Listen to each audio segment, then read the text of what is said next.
You'll be at the kids' table this year. My Aunt Diane said it with a smile that didn't reach her eyes.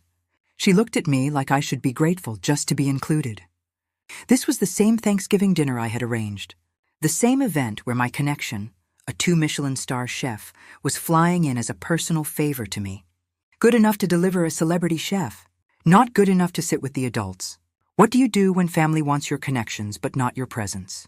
I stared at that group chat message for 20 minutes. Then I opened my email archives.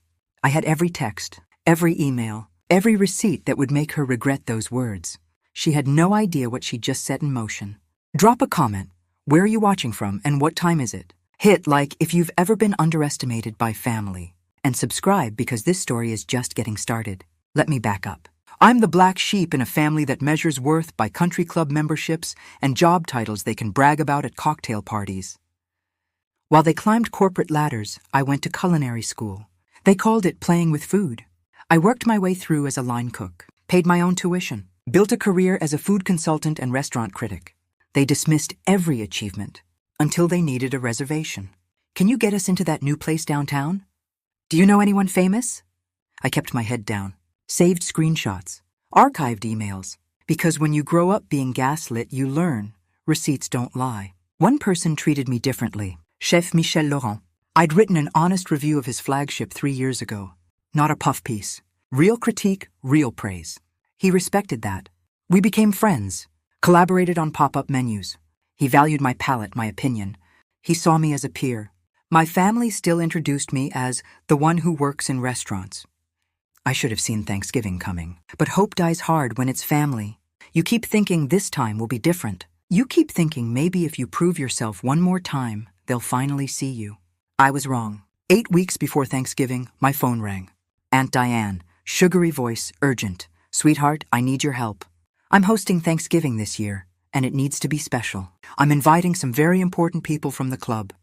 I already knew where this was going. I was hoping, and I know this is huge, but could you possibly connect me with Chef Laurent? It would make the entire event. I hesitated. Diane, that's a really big ask. Mikkel doesn't usually do private events. You're the only one who could pull this off. Please, I'll owe you forever. I should have said no. Instead, I called in a massive favor, wrote a personal note to his manager, explained it was family. Chef Laurent agreed. For me, not for her. 2 weeks before Thanksgiving, the group chat lit up. Seating chart finalized. So excited. I scrolled down. My stomach dropped. Table 7, kids' table. We need someone responsible to keep an eye on them. Thanks for being a team player. Laughing emojis from 3 cousins. Radio silence from everyone else. I stared at my phone. Then I scrolled back up, and I started screenshotting everything. I tried to push back, gently. Hey, I'm happy to help in other ways, but the kids' table feels a little off given that I arranged the chef. Her reply came in seconds. Don't be dramatic. It's just a table. Family pitches in. My cousin Sarah sent a private message. Just do it. You know how she gets. It's one day. Don't make waves. Another cousin chimed in on the group thread. Come on, you love kids. It'll be fun. I sat in my apartment that night, staring at Chef Laurent's confirmation email. The one that said he was doing this as a favor to me. I felt the old powerlessness creeping back. The invisible feeling. The you're good enough to use but not good enough to respect feeling. Maybe I was being dramatic. Maybe it really was just a table. Maybe I was the problem. I thought about canceling the whole thing. Ghosting Thanksgiving entirely. But guilt is a heavy chain when family forged it.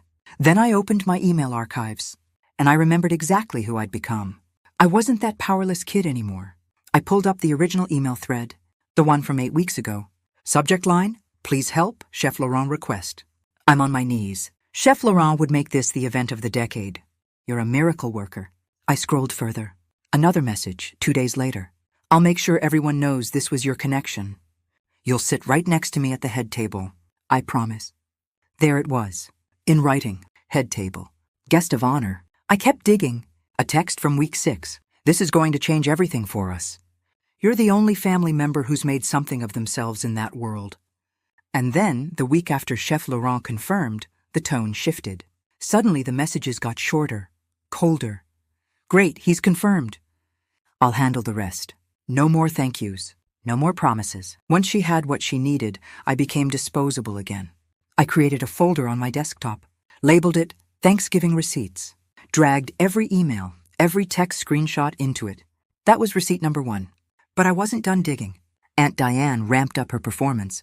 Instagram stories, carefully staged table settings, candlelight, crystal, caption, "Can't wait to host Chef Laurent this Thursday. Blessed, exclusive." She tagged his restaurant, tagged the country club. The family group chat exploded. Relatives I hadn't heard from in years suddenly cared.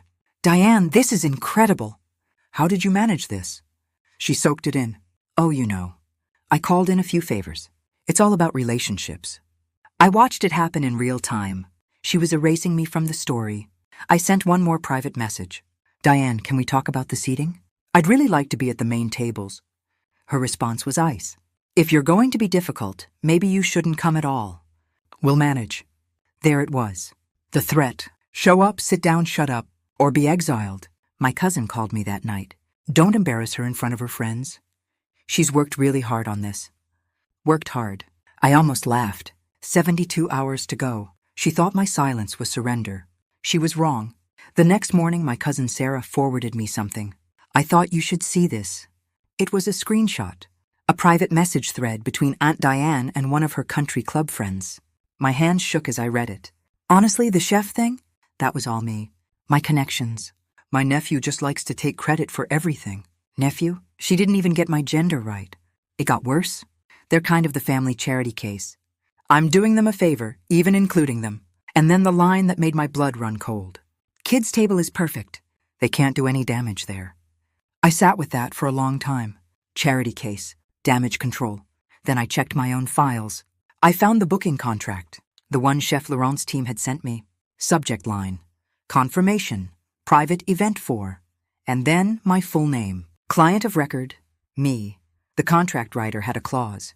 Service provided at request of and in honor of. My name again. Menu collaboration required with client. I forwarded everything to a secure folder. BCC'd my secondary email. Now I had the truth in writing. And I knew exactly what I was going to do. I needed to understand why. Sarah gave me the missing piece. "You know she's running for country club board president, right?" I didn't. The election's the week after Thanksgiving. She's one of 3 candidates. This dinner is basically her campaign event. Suddenly it all made sense. I did some digging. Found the club newsletter online. Public record. There she was. Candidate profile. Diane is known for her exclusive events and high-profile hospitality connections. High-profile connections? That she didn't have. Sarah sent another text. Her husband's business downsized last year. They're bleeding money trying to keep up appearances. She needs this win.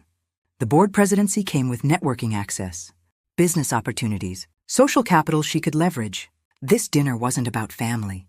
It was a power play. And I wasn't family to her. I was a prop, a name she could drop, a connection she could exploit. The kids' table wasn't an oversight. It was erasure. She couldn't let me shine.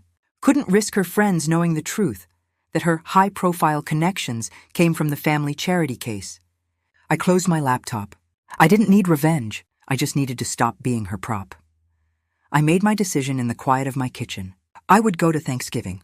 I would sit at the kids' table if that's where she put me. But I would make sure the truth came out, not through a scene, not through confrontation, through honesty. I opened my laptop, started typing. "Michelle, there's something you need to know about the Thanksgiving event." I attached the screenshots, the seating chart, the private messages. I kept it simple. "I won't ask you to cancel. I'll only ask you to be honest about who invited you and why you agreed to come." I hit send. His reply came in 4 minutes. "This is outrageous. I am your guest, not hers. I will make that very clear." I typed back quickly. "Please don't cause a scene. Just treat me the way you normally would. That's all I need." 3 dots. Then, integrity isn't a scene. It's a baseline. "See you Thursday." I closed the laptop. I didn't need to humiliate her. I didn't need to blow up her event. I just needed to stop hiding, stop shrinking, stop playing small so she could play big. The truth would do the rest. Thanksgiving Day. I showed up early. Dressed well but understated. Walked straight to table 7. The kids' table. 4 children, ages 6 to 10. Coloring sheets already laid out. I sat down. Helped a little girl pick out crayons. Aunt Diane barely looked at me. She was too busy holding court by the door, greeting her country club friends, air kisses, performative laughter. At 11 sharp, a black SUV pulled up outside. Chef Laurent?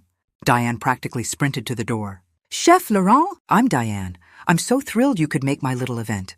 Little event. 40 guests. Photographer in the corner. Michel was polite, gracious, but his voice was cool.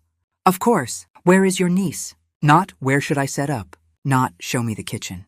Where is your niece? Diane blinked. Oh, she's around. Let me show you the... Where? He scanned the room. I stayed seated. Picked up a blue crayon, colored with a 6-year-old named Emma. I saw the moment he spotted me. His face changed. He walked past the head table, past Diane's stunned expression, past her country club friends in their pearls and blazers, straight to table 7. There you are. He embraced me, warm, real, loud enough for the nearest 3 tables to hear. Thank you again for this. The menu we built together is going to be incredible. The room went quiet. A woman at table 2 leaned toward her husband. Wait, I thought Diane arranged this. Michel didn't miss a beat. He pulled out his phone, turned it toward the woman. No, this is my client and collaborator. I'm here for them. On the screen, the booking email. My name in the subject line. Diane tried to laugh it off. Well, it was a family effort. Michel's voice was kind, but firm. With respect, ma'am, it was not. It was your niece, alone. He looked at me. I'm honored to be here, truly. That's all that matters to me. I stayed seated, smiled softly. I'm honored you're here, Michel. That's all that matters to me, too. The silence stretched. Aunt Diane's face went from red to white. Someone coughed. A chair scraped, and slowly the whispers started. The dinner continued. But the power had shifted. 3 guests, quietly, without drama, moved their chairs to sit near table 7. A food blogger I recognized, a local restaurant owner, a woman who'd been watching the whole thing with sharp eyes. The kids' table became the center of the room. Chef Michel sat with us, talked to the children about cooking, made them laugh. Meanwhile, Aunt Diane's performance crumbled. She tried to redirect attention, tried to play host, but her friends were polite in that distant way that means the spell is broken. She left before dessert, claimed a headache. After she was gone, my older cousin Tom found me in the kitchen. He looked uncomfortable. I'm sorry. I should have said something. You deserved better. I nodded, didn't pile on. Thanks for saying that. 2 weeks later, the country club election results came through the family grapevine. Aunt Diane came in 3rd. The winner, according to the newsletter, was praised for her authentic community ties and transparent leadership. Authentic, transparent. The words felt intentional. Diane sent me a text 3 days after Thanksgiving. Sorry you felt hurt. That wasn't my intention. Sorry you felt. Not sorry I did. I blocked her number. Set a boundary I should have set years ago. I'll attend family events where I'm respected. I'll offer help when it's reciprocal. But I'm done being someone's prop. Done shrinking so someone else can look big. 6 months later, Chef Michel and I launched something new. A scholarship dinner series for culinary students from underfunded programs. Real talent. Real opportunity. The local press covered it. But that wasn't why we did it. We did it because food, real food, honest food, brings people together. Not as props, as people. I never sat at that kid's table again. And I never had to say another word. Here's what I learned. You can't chase respect from people who need you small. So stop shrinking. Boundaries aren't cruelty. They're clarity. And sometimes the most powerful thing you can do is just stop pretending. Have you ever set a boundary with family that changed everything? Was it worth it? Drop your story in the comments. I read them all. And if this resonated, hit subscribe. We're building a community that chooses dignity over people-pleasing. One more thing. This story is a fictionalized dramatization for entertainment and reflection, not legal or family therapy advice. But the lesson is real. Your worth isn't up for vote.